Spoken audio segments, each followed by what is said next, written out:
En nombre de la Facultad de Arquitectura, Diseño y Urbanismo de la Universidad Nacional del Litoral, bienvenidos. Bienvenidos a esto que dimos en llamar Decanos sin Corbata.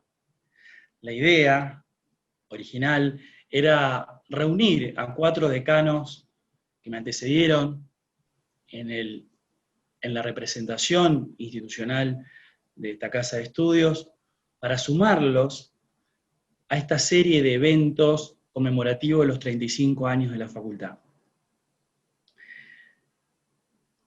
Y decimos sin corbata porque la idea es que a través de un diálogo entre ellos, una charla, nos puedan contar desde su particular punto de vista, cuál es haber sido decanos, cómo fue enlazándose uno y otro y cada uno de los eventos que hicieron posible esta realidad que tenemos hoy en nuestra facultad. Y esto es importante desde el punto de vista de los que hemos, como tantos, participado de alguna u otra manera en los distintos momentos de la historia de la facultad. Pero sin lugar a dudas es muy importante para las nuevas generaciones y para los que vendrán. Porque es muy importante, como se dice siempre, saber de dónde venimos para saber dónde vamos. Y nos pareció muy interesante contarles el cómo, quiénes y de qué manera han contribuido a este enorme presente de la FADU y sobre todo abrir la expectativa de un futuro mucho más importante. Ellos, junto a 2 decanos que ya no están, el querido César Carli, que nos dejó el año pasado, y el querido Rubén Martínez Ledesma, que nos dejara ya hace unos años más, fueron sin lugar a dudas artífices principales de esa historia. Un agradecimiento muy especial para la gente del área de comunicación de la facultad, a la dirección de medios de la Universidad Nacional del Litoral y en particular al equipo técnico de Litus TV por facilitarnos la posibilidad de hacer esto. Ojalá lo disfruten como lo disfrutamos cada uno de los que participamos de este proyecto. Adelante con Decanos sin Corbata.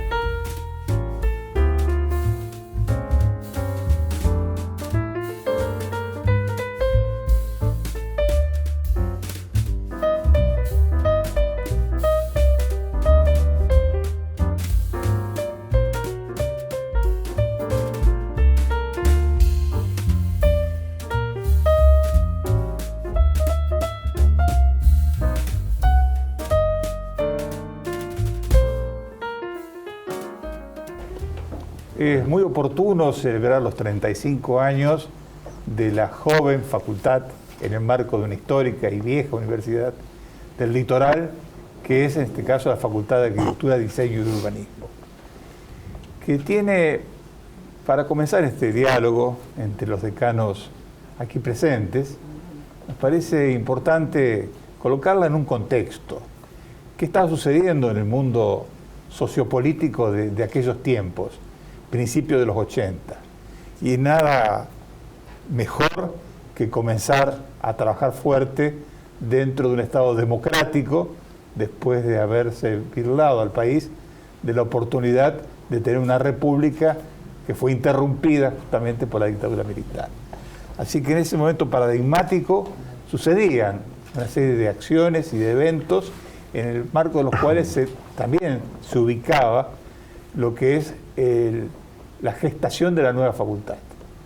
Había también en otros ámbitos las mismas disposiciones y acciones similares que se peleaba tanto dentro de las oficinas públicas donde se debe gestionar la cosa oficial, pero también en la calle, en las plazas, en las explanadas, como en el caso de la propia universidad, estaban presentes aquellos actores principales de aquel momento fundacional.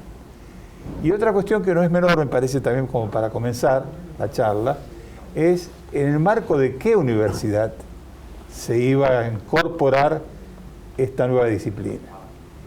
En una universidad que había sido hija directa de la reforma universitaria de 1918 y traía todo ese espíritu, de al menos de intención de incorporar un territorio.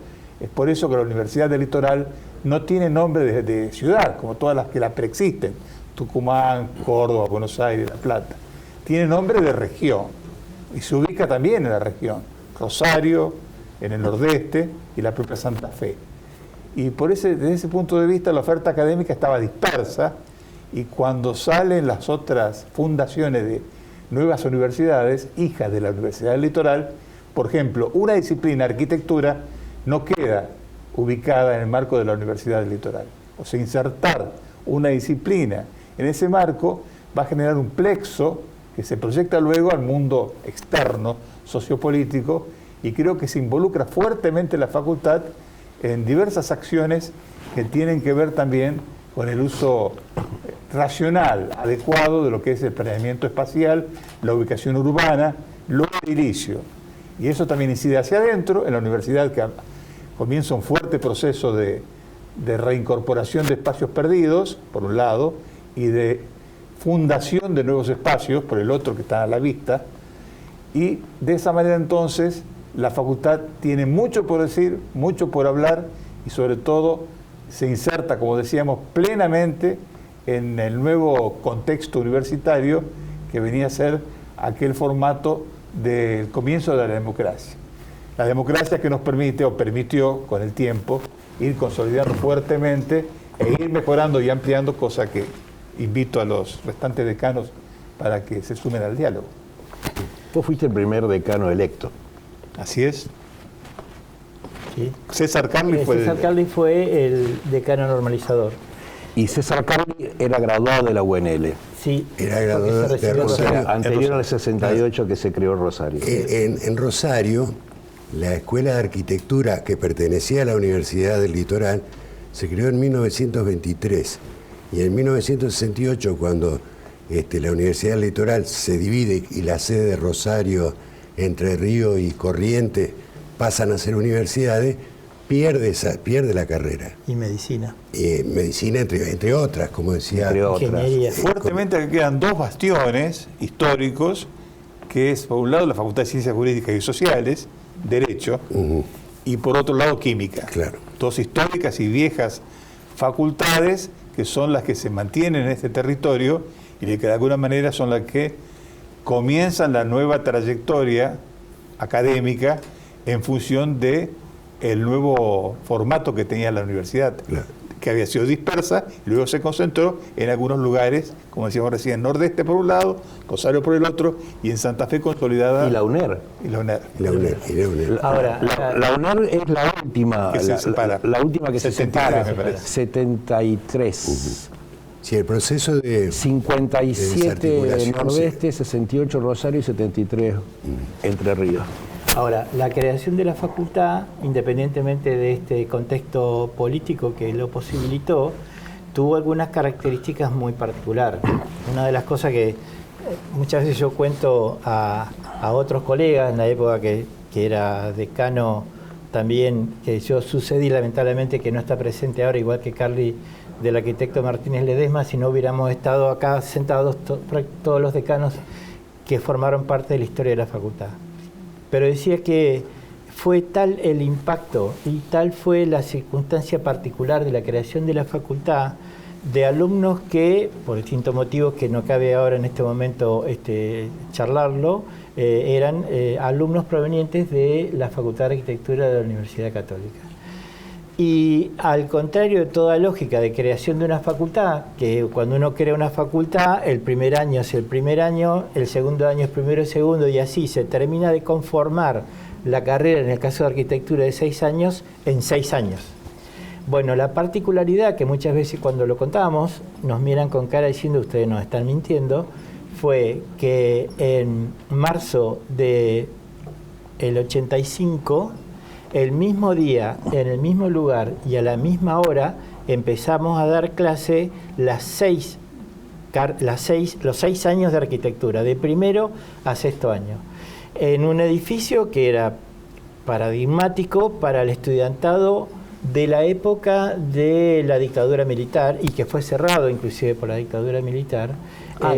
Antes fue cerrado, que era el comedor universitario. Y nosotros comenzamos a dar clase en los salones, primero en el salón comedor, y después, en la medida que se fueron tirando abajo, eso me acuerdo siempre, una de las últimas clases que di en el caso nuestro de tesis de graduación con el arquitecto Carli, lo hicimos en el rincón que quedó de la destrucción de la última cámara frigorífica que quedaba en el edificio. Y fue este empuje del cual no hay que dejar nunca de reconocer, y siempre lo hemos dicho, fue posible fundamentalmente por el empuje del estudiante. Sí, sí. El estudiantado fue el que empujó, el que llevó sillas al hombro, el que corrió mesas como para que empecemos a trabajar. Y ese edificio se la bancó hasta el año 1998, o sea que estuvo 13 años bancándose una facultad que primero fue Facultad de Arquitectura y Urbanismo. Ese fue una gran avivada del arquitecto Carli, porque en ese momento se estaba discutiendo mucho la formación de los urbanistas. Entonces él dijo, si incorporamos arquitectura, incorporamos urbanismo, nos vamos a quedar afuera de la discusión. Y después, en el año 94, cuando se crea la carrera de diseño gráfico, siempre tan recordado, que no está con nosotros, pero maravilloso, Rubén Giordano, que tuvo que escribir un documento para explicarle al resto de la universidad por qué queríamos cambiar de nombre y llamarnos Facultad de Arquitectura, Diseño y Urbanismo, donde él explicaba qué significaba la palabra diseño, no solamente para arquitectura, sino para la carrera que venía, diseño en comunicación visual, y que después termina siendo la creación de la carrera de diseño industrial.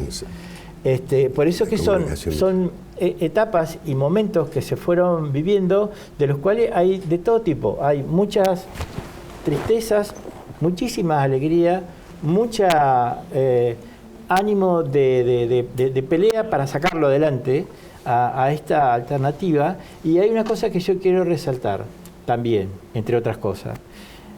Siendo Carli el decano normalizador, gracias a las amistades que tenía Carli con una serie de personajes de la arquitectura nacional, organizó una serie y un ciclo de charlas en el Paraninfo que permitió que rápidamente una facultad que funcionaba en un comedor universitario, que tenía 600 alumnos, más o menos, sea conocida nacionalmente, a tal punto que al año siguiente de la creación de la facultad se hizo la primera reunión de decanos de facultades de arquitectura del Mercosur en esta facultad, pero eso fue mucho gracias a que Carli trajo personajes, algunos no los conocerán, otros lo habrán escuchado, otros lo habrán leído, muchos habrán visto su obra, Juan Manuel Bortagaray, Miguel Ángel Roca, entre otros, que vinieron a dar charla, y que fue lo que puso a la Facultad de Arquitectura casi en el escenario nacional. Después, bueno, vino todo. Ustedes interrumpan antes que me vaya, porque si es por contar historia. Yo me acuerdo que ese ciclo que vos decías, yo en ese momento, aparte del taller con Hugo, de segundo, estaba de auxiliar de teoría y crítica. Y por cada exposición, que fueron muchas durante el año, los alumnos deberían escribir una monografía breve. Y me tocó corregir todas las de ese ciclo que vos decís, y recuerdo que eran 1800 en el año.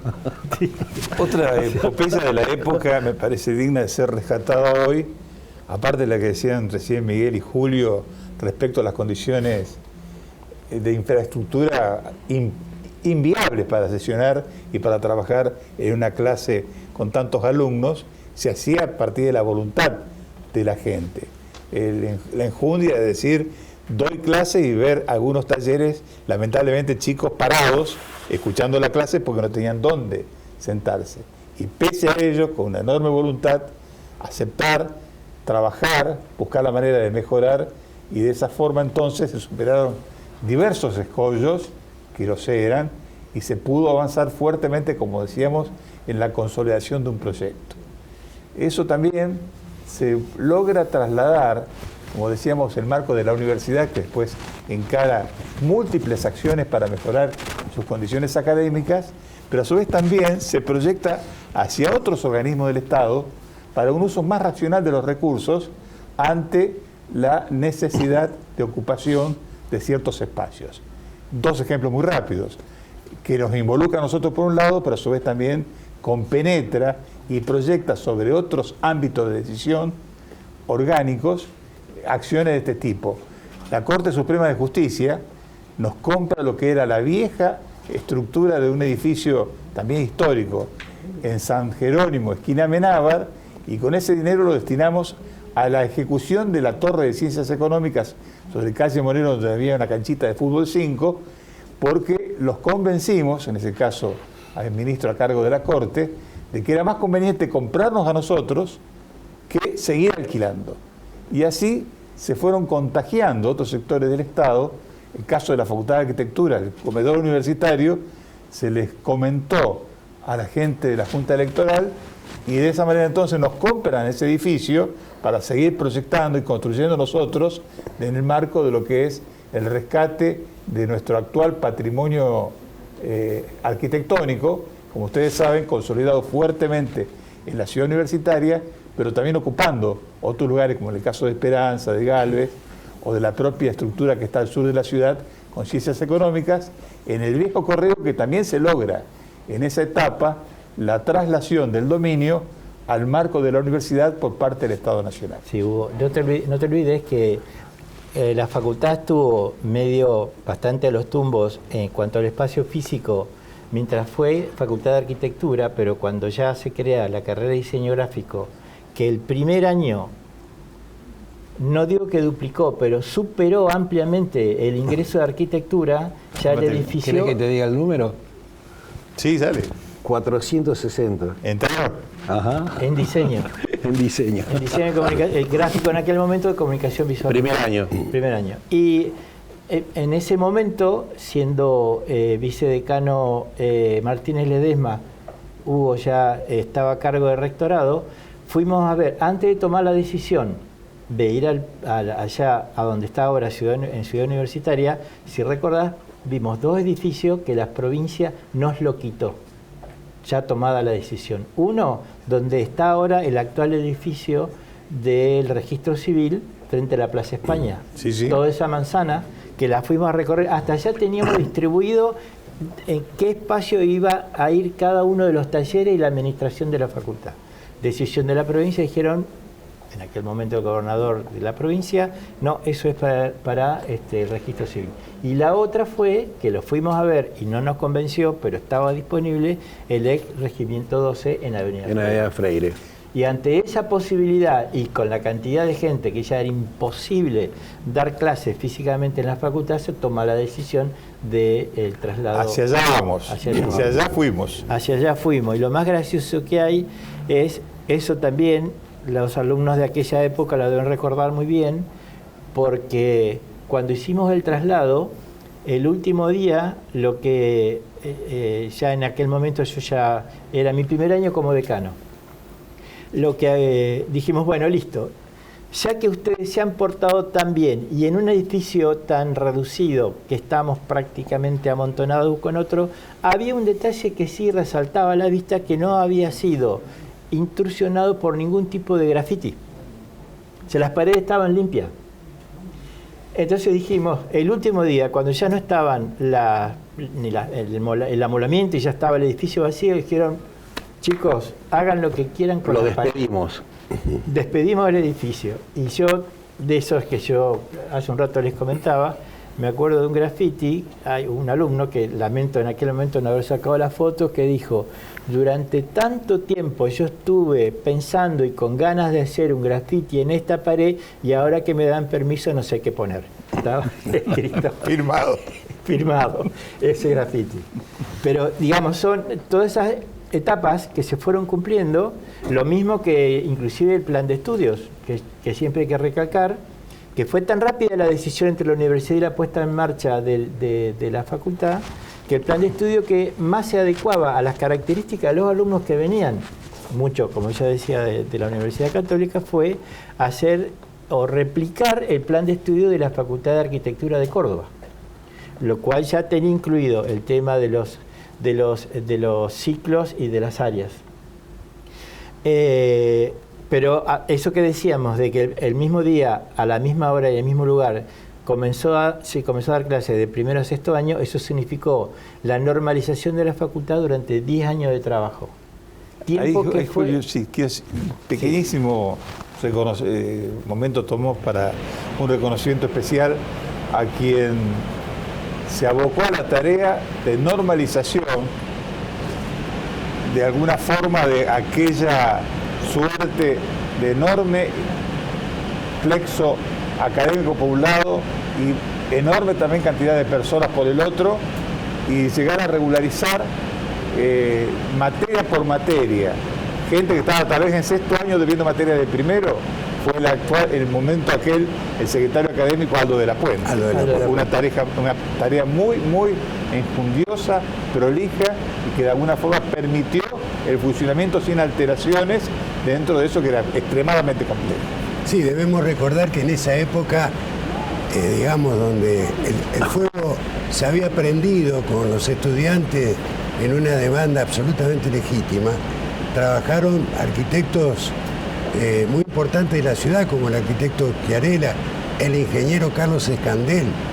Digamos, ahí tenemos un grupo de gente que estaba tratando de comprender cuál era la mejor propuesta de plan, y en función de todos estos contactos que había con distintas facultades del país, lo que nombraba Julio hasta llegar a COSFAUN, el primer consejo de decanos de facultades de arquitectura de universidades nacionales, fue, digamos, cargada de aporte y de opinión también de los estudiantes, hasta inclusive de jóvenes que recién nos iniciábamos en la docencia.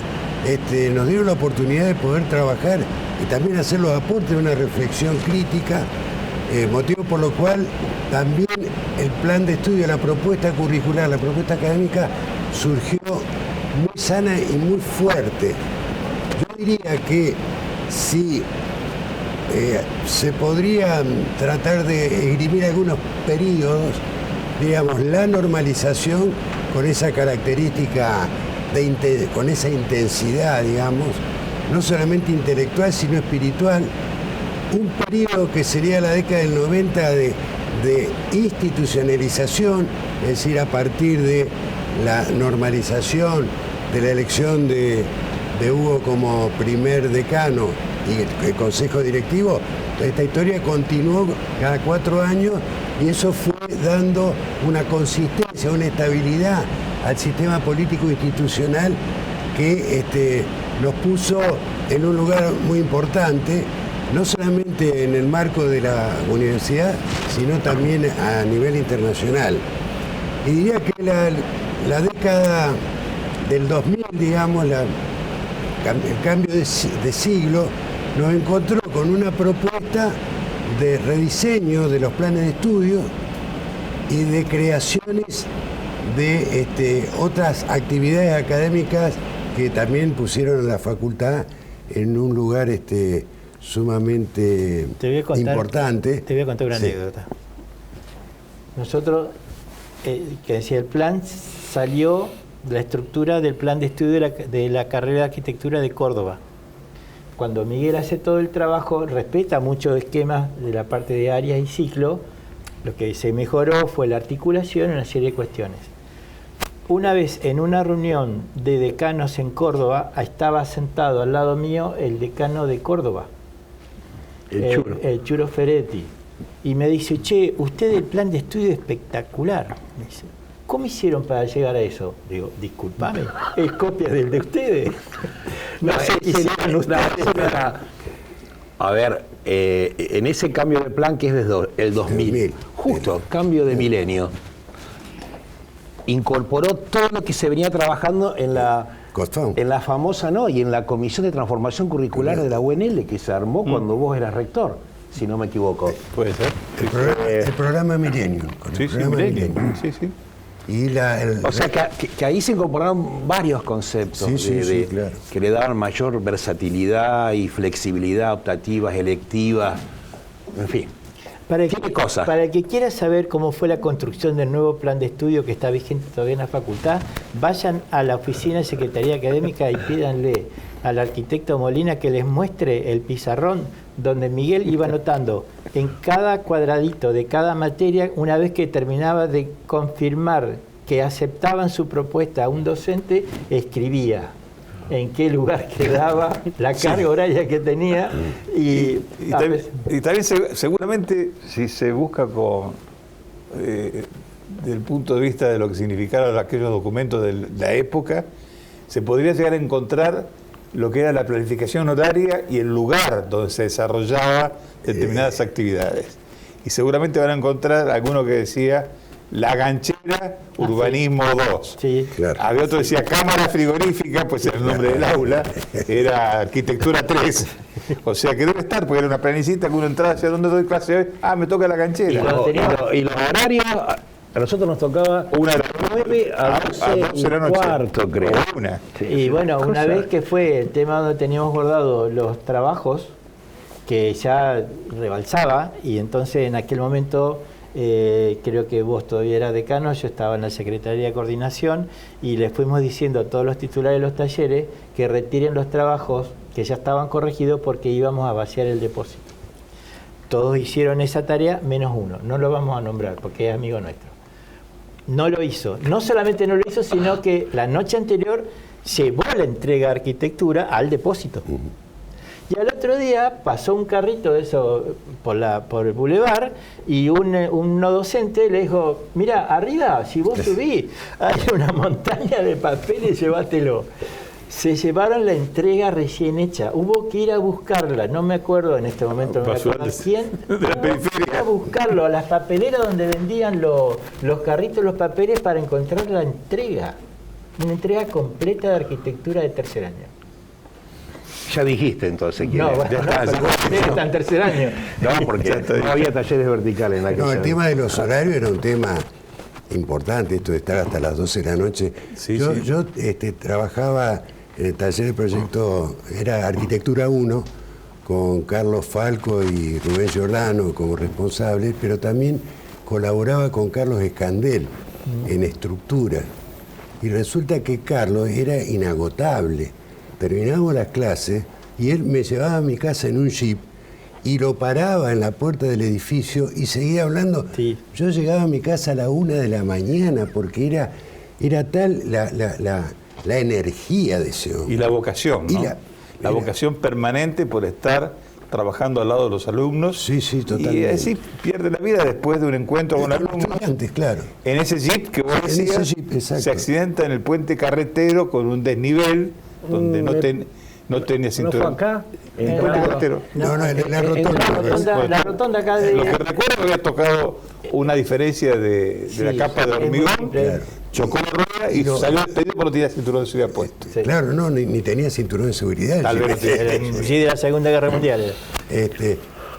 Probablemente que, digamos, podría haber tantas anécdotas de esas energías que en la facultad, de acuerdo a mi experiencia, por supuesto participando con ustedes en todo ese proceso, pero fundamentalmente con Miguel, que en su momento me convocó para acompañarlo primero como secretario académico y después como vicedecano, cosa que me parecía un desafío demasiado grande para mí en ese momento, pero verdaderamente siempre sentimos esa vibración que hay en la facultad. Siempre, probablemente las carreras de diseño, o los diseñadores, o los proyectistas, los arquitectos, o los que pertenecen a las disciplinas que estamos tratando hoy en la facultad, sea eso de la búsqueda permanente o el estado permanente de ansiedad por generar cosas nuevas, por la innovación, por tratar de generar la mayor calidad posible, no solamente en la enseñanza, sino también en otras actividades.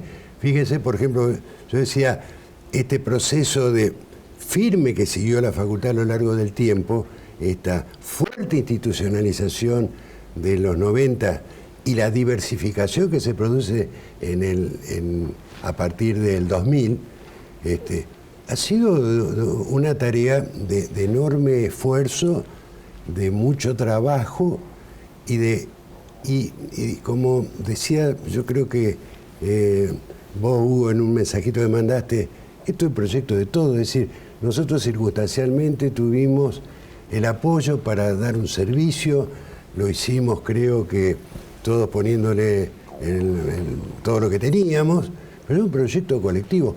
Esa sensación de lo colectivo permanece todavía hoy.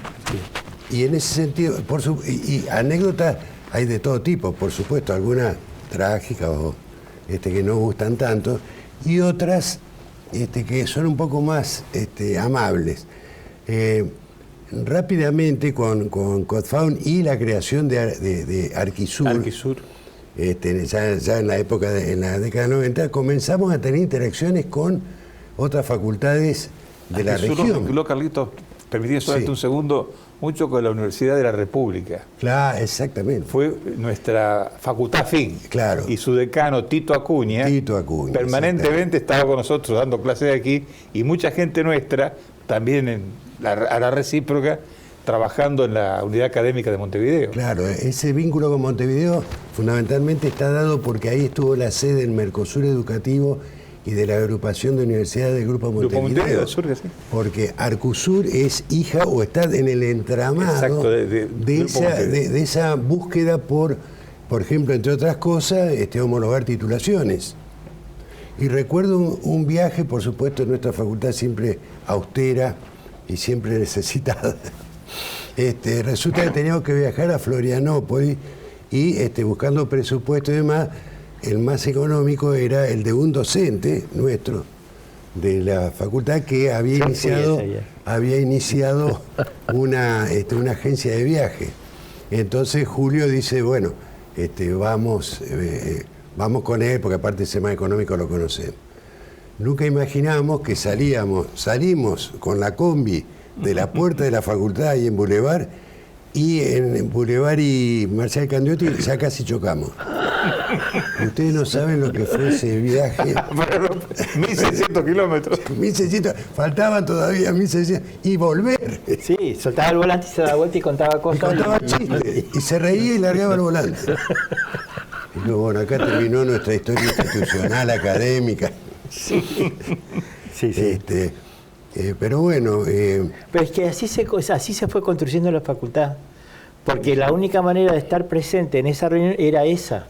Claro. Y había que hacerlo, porque además tuvimos 48 horas arriba de ese traje para ir y 48 para volver. Y tal vez 24 horas de trabajo allá. Y con Miguel fuimos con un grupo a Tarija, en Bolivia, en colectivo. En un colectivito un poco más grande que una combi, pero que, digamos, tenía las cubiertas al límite, al punto tal que reventó una cubierta. Bueno, pasamos la decadencia. Inclusive un docente que iba con nosotros a raíz del cambio de comida, cuando volvimos tuvimos que parar en todas las estaciones de servicio de la vuelta, porque estaba extremadamente compuesto, llegó y tuvieron que internarlo, ¿no? Así que, bueno, todo eso conforma también, por supuesto, hay muchísimas anécdotas, pero creo que si... digamos, ha sido siempre una facultad extremadamente seria y sobria, en el sentido de un trabajo continuo, no me gusta decir aceptando la diferencia, sino conteniendo diversidad de miradas, discusiones y posiciones que por ahí no se conciliaban, pero como decíamos habitualmente, la gestión consiste en armonizar el conflicto y proponer alternativas para que esos conflictos evolucionen.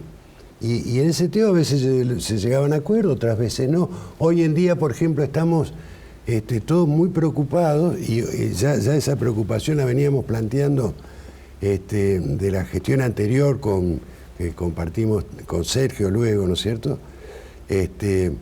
Necesitamos una actualización curricular, no cabe ninguna duda de eso. Y comenzamos a trabajar en cómo podía ser el escenario futuro. Y este año el escenario futuro cambió totalmente. Entonces la facultad, y yo diría la universidad que ha cumplido o ha tenido unas decisiones extremadamente adecuadas, que siguió adelante prácticamente con todas las actividades académicas, implica que volvamos a repensar, o tengamos que repensar sin tener certeza, o en todo caso en un mundo de incertidumbre. Claro. Y cada reunión que hay a través de Zoom, porque hemos cambiado del teatro, que es un aula, al video, que son los Zoom, nos tenemos que maquillar y todo para salir mejor, ha ocurrido algo que es tremendo, se ha podido llevar adelante, por supuesto con su más y su menos, y todavía faltando tiempo para hacer una adecuada evaluación de este impacto. Pero no cabe ninguna duda que la facultad, con esta participación que está teniendo de los estudiantes, de los docentes, nosotros prácticamente los estudiantes no han abandonado, salvo casos a los cuales se los ha estado buscando para ver qué problemas tenían y demás.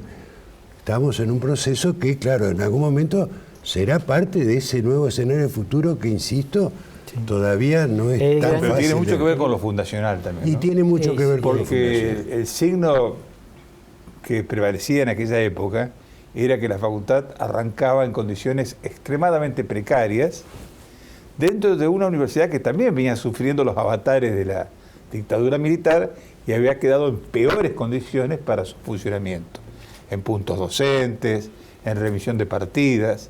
O sea, estaba recuperándose la universidad. Y en ese marco arrancan dos facultades, Facultad de Formación Docente en Ciencias de aquella época, luego Humanidades y Ciencias, y Arquitectura, sin punto docente. Sí, claro. Bueno, yo te voy a contar una anécdota con mi padre. Cuando yo cobré el primer sueldo, le mostré a mi padre, le dije, mirá, cobré el primer sueldo de la universidad. Lo miró y me dijo, bueno, con esa plata por lo menos te va a poder comprar los cigarrillos que fumas durante el mes. Esa era la condición para trabajar en aquel momento. Hay una cosa que a mí me gustaría... Honoren algunos. No, bueno, a mí no me tocó cobrar. Claro. Yo al principio... Bueno, el primer sueldo, no digo cuándo. No, el primer sueldo. Hay un tema que a mí me interesa resaltar, independientemente de, que estamos los cuatro, que falta el arquitecto Carli y el arquitecto Martínez Ledesma, ambos fallecieron, de los cuales la mayor de los respetos, y nos está faltando, por esta bendita cuestión de la pandemia, el actual decano, que tenemos que decir con mucha satisfacción, que es el primer decano propio producido de la facultad. Claro. Porque en realidad nosotros cuatro somos ex alumnos o fuimos, tenemos el título extendido o expedido por la Universidad Católica de Santa Fe.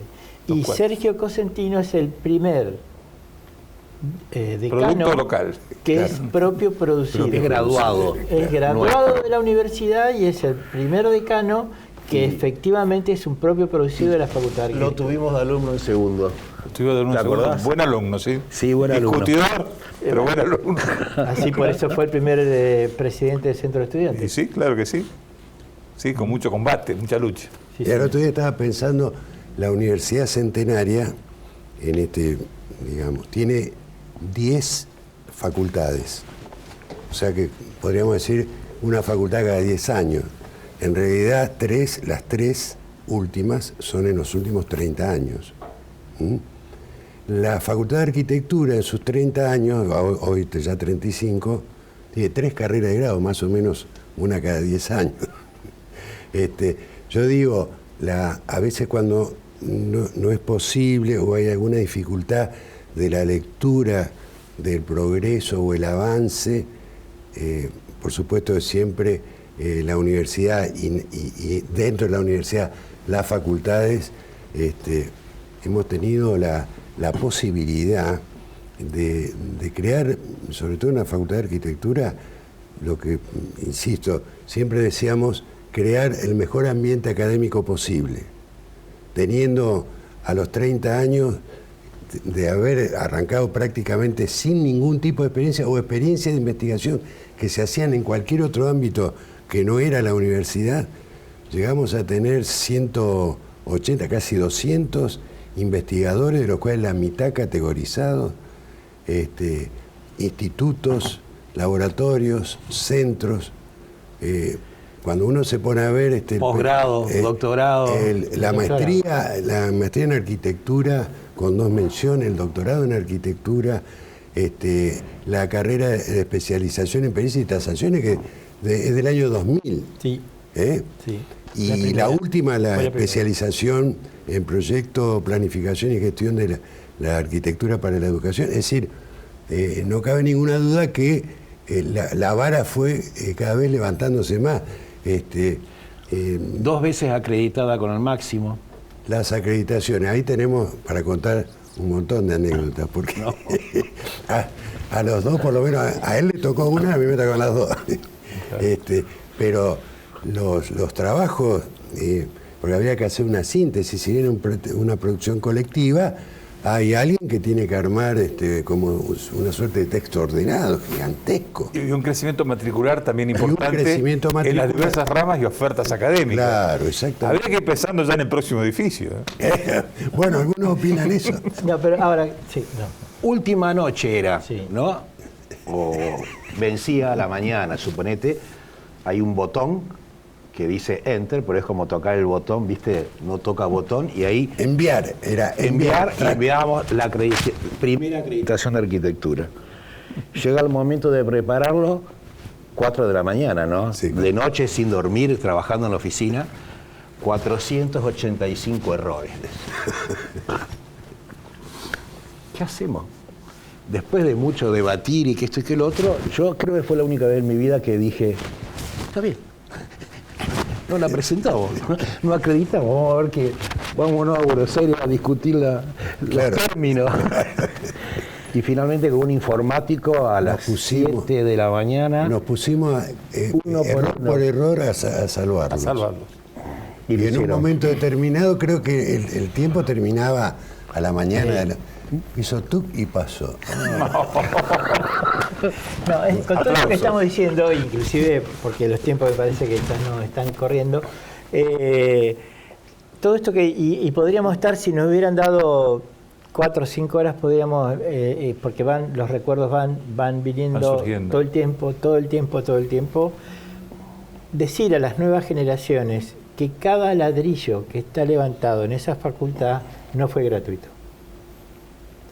Ahí hubo mucho esfuerzo de estudiantes, no docentes y profesores, ni que hablar, como decía, mucho tiempo inclusive trabajando sin cobrar, y la gestión. O una vez acá que tengo a mi derecha, que dice, che, tenemos que dar una mano ahí. Había un docente de taller que se tenía que ir a la municipalidad. Digo, pero Hugo, lunes, martes y jueves tengo taller 2. Bueno, dice, pongamos el 3 los miércoles y los viernes a la noche. O sea que tenía taller todos los días de la semana, claro, todas las noches. Sí. Realmente, visto en retrospectiva de 35 años, esto que hoy estamos de alguna manera celebrando, utilizando y festejando, tiene que ver con haber soñado tiempo atrás con una cuestión imposible. Y ahí nosotros tomamos, incluso en algunos de los discursos que hicimos en la facultad, una frase de Weber, Max Weber, cuando decía, para lograr lo posible, pensemos lo imposible. Claro. Y creo que mucho de lo que está viéndose hoy, si lo mirábamos 35 años atrás, nos hubiera parecido un sueño, imposible. claro. Imposible. Y bueno, por ahí las generaciones más recientes de la facultad o ingreso no conocen esta historia, ¿no? Pero creo que tiene que quedar siempre muy en claro que es una construcción colectiva con mucho esfuerzo y mucha mística. Cuestión que deben recuperar nuestros estudiantes, aún aunque no la hayan conocido a la difícil facultad de los inicios en los 80. Yo creo que nosotros hemos sido privilegiados por haber tenido la oportunidad de servir a la comunidad que en su momento nos dio los apoyos para poder realizar la tarea.